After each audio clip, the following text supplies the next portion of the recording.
Hi guys, in this video, I will tell you about the accounting concept, but first, I will explain to you about the conceptual framework.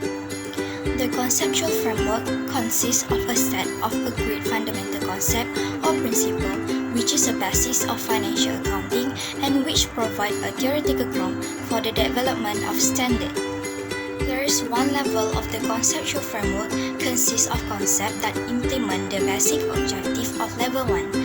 This concept explains how companies should recognize, measure, and report financial elements and events. Here, we identify the concept as basic assumption, principle, and a cost constraint. Not everyone uses this classification system, so focus your attention more on understanding the concept than on how we classify and organize them. There are 5 basic assumptions in turn. The first one is economic entity, the second one is going concern, the third one is monetary unit, the fourth one is periodicity, and the last one is accrual basis. The economic entity assumption means that economic activity can be identified with a particular unit of accountability. In other words, a company keeps its activity separate and distinct from its owner and any other business unit. Going concern assumption means that the company will have a long life despite of numerous business failure. As a rule, we expect companies to last long enough to fulfill their objective and commitment. The monetary unit assumption means that money is the common denominator of economic activity and provides an appropriate basis for accounting measurement and analysis. That is, the monetary unit is the most effective means of expressing to interested party changes in capital and exchanges of goods and services. The periodicity or time period assumption implies that a company can divide its economic activities into artificial time periods. These time periods vary, but the most common are monthly, quarterly, and yearly. Accrual basis accounting means that transactions that change a company financial statement are recorded in the period in which the events occur. Under the accrual basis, companies recognize expenses when incurred rather than when paid. There are 4 basic principles of accounting to record and report transactions. The first one is measurement, the second one is revenue recognition, the third one is expenses recognition, and the fourth one is full disclosure.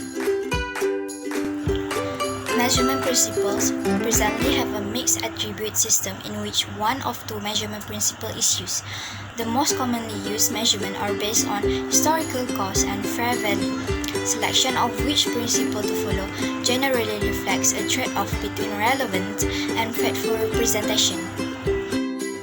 Historical cost principle is when companies account for and report many assets and liabilities on the basis of acquisition price. Fair value is defined as the price that would be received to sell an asset or paid to transfer a liability in an orderly transaction between market participants at the measurement date. Fair value is therefore a market-based measure.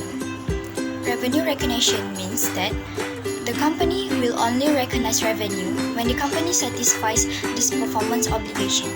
The revenue recognition principle therefore requires that companies recognize revenue in the accounting period in which the performance obligation is satisfied.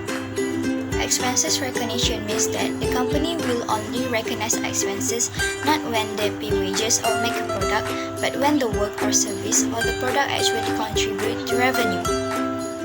Full disclosure principle means that in deciding what information to report, companies follow the general practice of providing information that is of sufficient importance to influence the judgment and decision of an informed user. It recognizes that the nature and amount of information included in financial report reflect a series of judgmental trade-offs.